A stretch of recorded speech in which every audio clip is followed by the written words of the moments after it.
Hello and welcome back to Vox Terra, also known as Hidden Agendas. Let me start today's show with a quote from a publication called Common Dreams. From the death of Navalny in Russian custody, to Julian Assange's UK imprisonment, to thousands of Palestinian political prisoners in Israel, to Modi's harassment of opponents in India, our duty is to speak up for justice.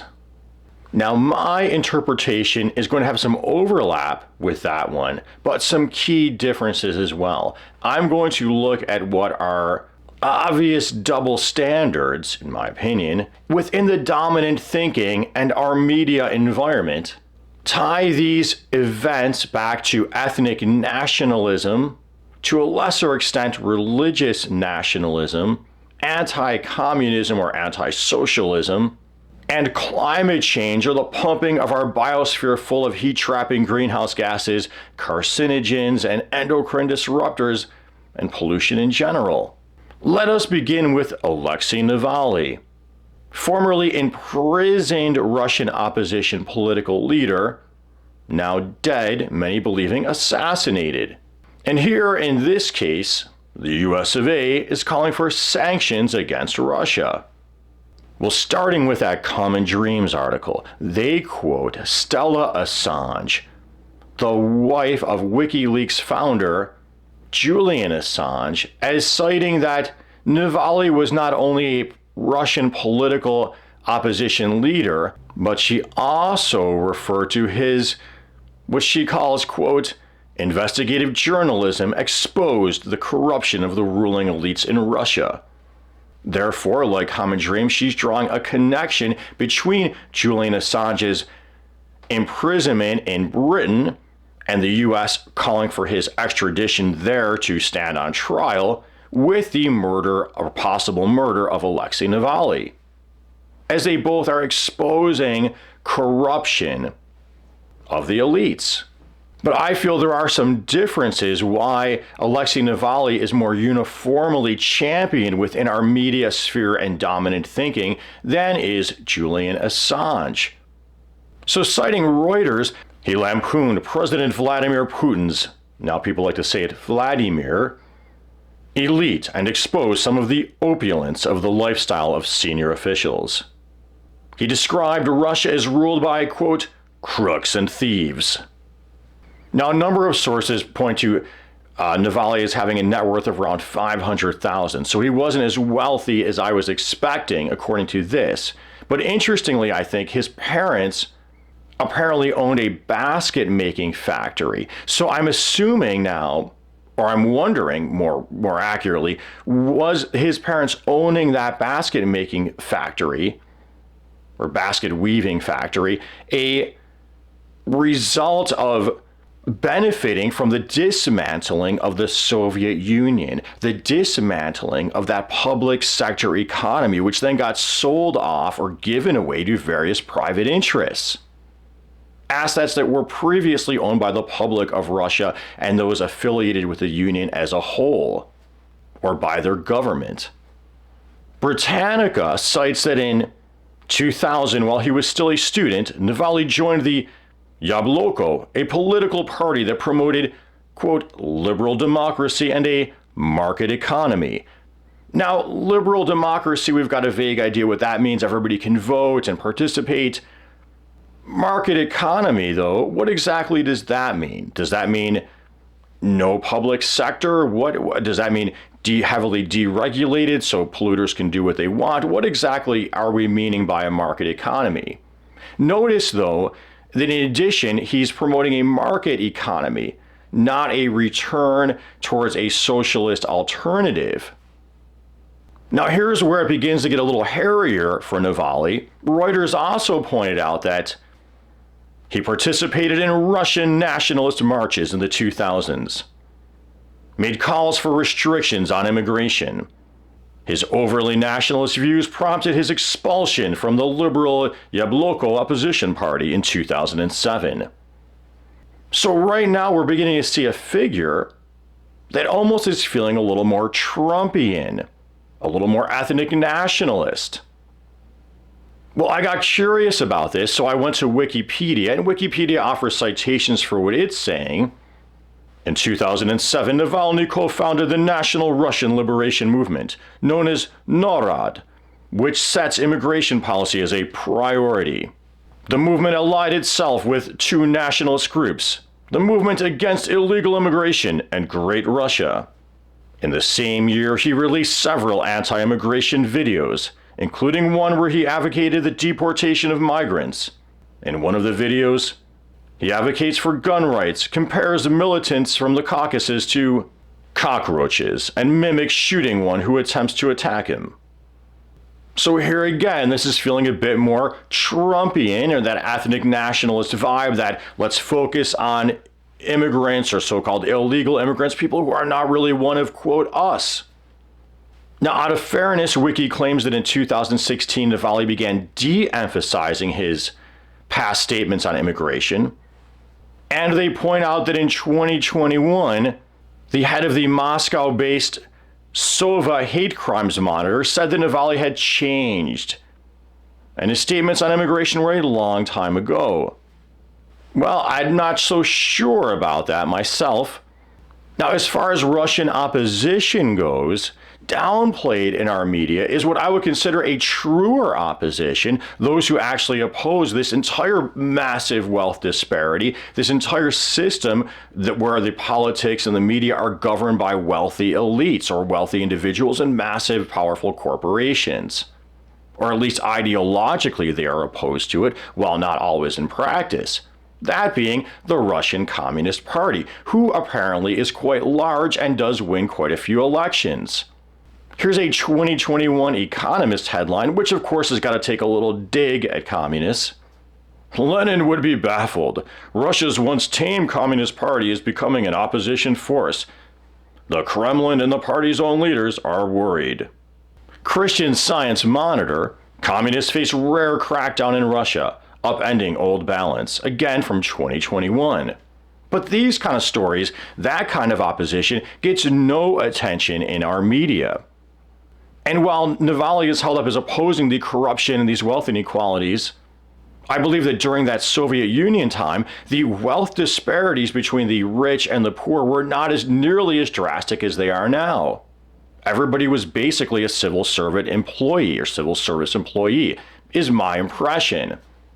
And interestingly, I heard, I believe it was in a Democracy Now! Interview, that there are actually more political prisoners in Russia today under its capitalist system than there was during its communist or socialist heyday. And we can see for sure that Russia is still vilified in our media and its human rights abuse is still pointed out. Which brings us to the question, was the problem ever really socialism or a public sector system of ownership, or was there other problems within Russian society?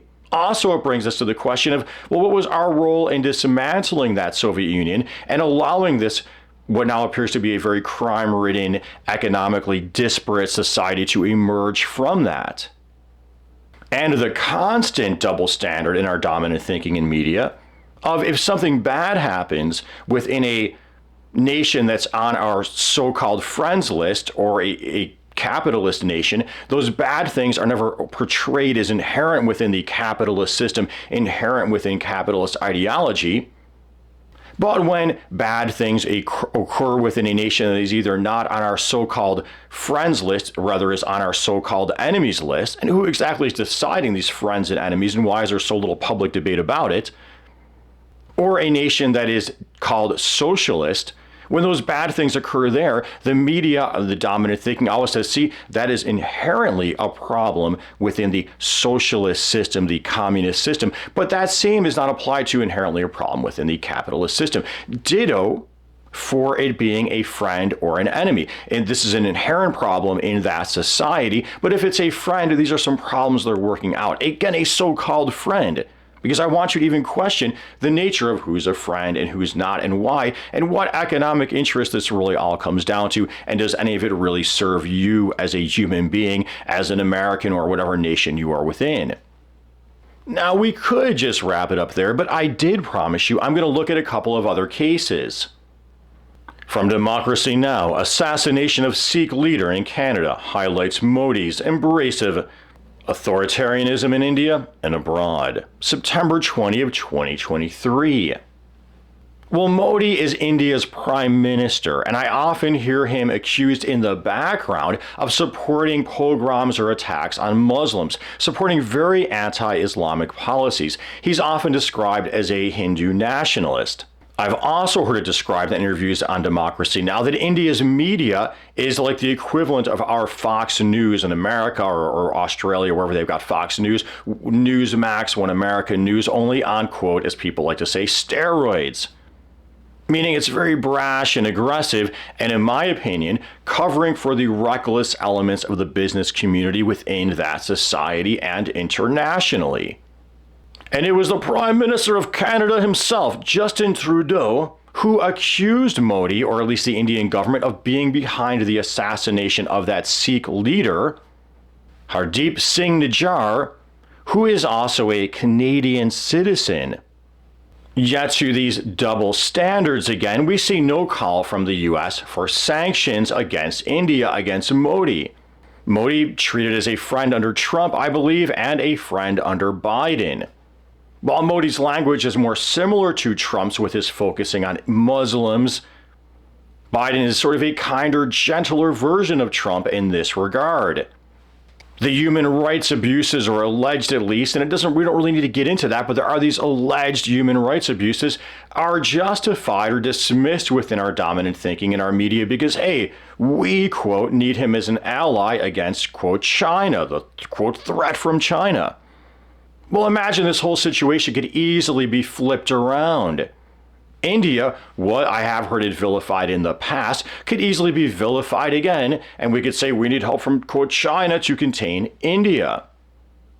And as I mentioned, there is a large communist party in Russia that's ignored by our dominant thinking in our media, similar for India. India has a large communist party which apparently wins some elections and controls, I believe, a province. They came on my radar when I heard an environmental themed podcast called Living on Earth discussing some of the good deeds they were doing for the environment within one of the provinces.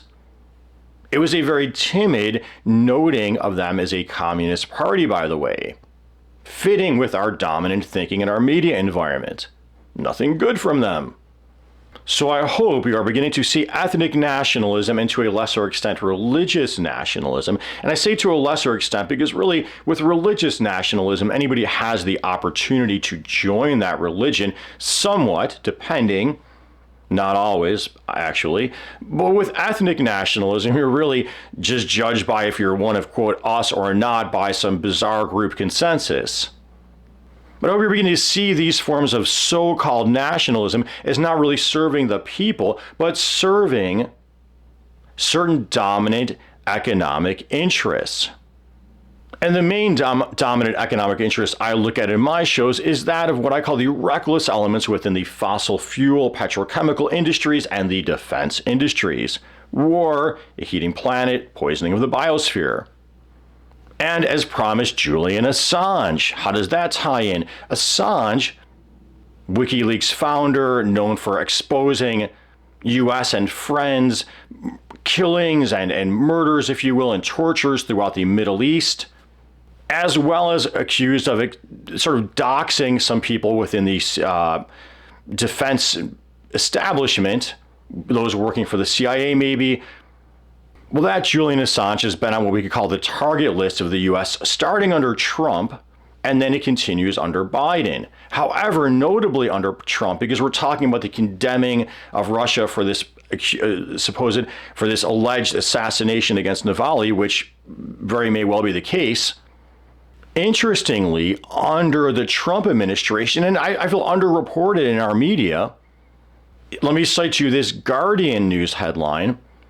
CIA officials under Trump discussed assassinating Julian Assange. Mike Pompeo and officials requested options for killing Assange following WikiLeaks publication of CIA hacking tools. Now, I remember hearing Mike Pompeo, Trump appointee, as making a comment something like regarding Venezuela, we're coming for their or your oil. Again, that naked support of this is all about different economic interests. But also note that Pompeo is a Trump appointee at the CIA. And I think it's important for people not to conflate our security apparatus with everything bad. Rather, look at it as how these appointees, look at it between the difference between the civil servants within our apparatus, our establishment, our state, and those who are appointed by politicians who are elected with funds from these dominant entrenched business interests. And what about that naked double standard of US-China? Well, if there was someone from WikiLeaks exposing the Chinese government's killings and torture throughout the Middle East, would our government, our media be calling for that person's extradition to stand on trial in China? Secondly, is China engaged in those kind of activities? So it's all how you look at things and spin it. Who's the bad guy? Who's the good guy? Common Dreams also brought up Gaza as a tie-in. Now that is almost the biggest, most naked double standard of them all. I've discussed that in other videos already. But we look at today a civilian population being, for lack of a better word, slaughtered. Much of their housing, I think the majority of it, devastated. Food, water, medicine, medical treatment access severely limited or cut off entirely. All happening within an unprecedented short amount of time and paid for and possibly somewhat coordinated with our US of A's tax money. And with our government vetoing Security Council resolutions to call for an immediate ceasefire on at least 3 occasions that I'm aware of. And this support for what I've heard Israelis themselves refer to as ethnic nationalists within Israel or fascists within Israel goes back to Trump, who was very friendly with Netanyahu. And while Biden doesn't talk the talk, it's a similar obvious support for those elements within Israel under Biden. So my point here is not that we vilify ourselves, if you're a fellow American, or that we feel shame necessarily. It's that we need to wake up to the economic interests that are dominating our media, our politics, and our thinking. Realize all these arguments that get our public revved up for war serve one as a distraction from change at home, positive change at home. And that is the old playbook of ethnic nationalism, in my opinion, and as well as the targeting of foreign adversaries, in my opinion. And then rather than going along with those vilifying international organizations like the United Nations, we say, hey, you know what? We don't want a world of might makes right. We want a world of rules and order. So let's support international treaties. Let's support those UN Security Council resolutions calling for a ceasefire. Let's support that rather than simply tear it down, dismiss it. Because of much of what passes is like wise, hip cynicism about the United Nations is really actually cynically motivated. We are living in an economy that has entirely trapped us into this buy, sell, buy, need it or don't. And 2 of those really big products that are the most dangerous of them come from the defense industry as well as petrochemical fossil fuels. Well, I hope you found this really good food for thought, and it gave you a lot to think about, as food for thought should do. And if you did, please make sure you are subscribed to my channel. That might help it in the algorithm. Click the notification bell so you know when I'm putting up new videos. Comment, say something. That really helps keep me going. But it can also offer constructive criticism for what I can be doing better in the future. And remember, I put a lot of time at a big personal cost to myself into this show. So if you could support a Patreon, that would be really appreciated. Thank you, Bella Grusi and Environmental Coffee House. And hopefully we are looking forward to a podcast version coming soon. And as always, until next time, peace be with you.